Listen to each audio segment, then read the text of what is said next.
وَلَئِن سَأَلْتَهُم مَّن نَّزَّلَ مِنَ السَّمَاءِ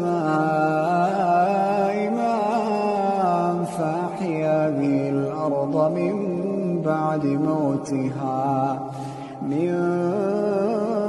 بَعْدِ مَوْتِهَا لَيَقُولُنَّ اللَّهُ ۚ قُلِ الْحَمْدُ لِلَّهِ بَلْ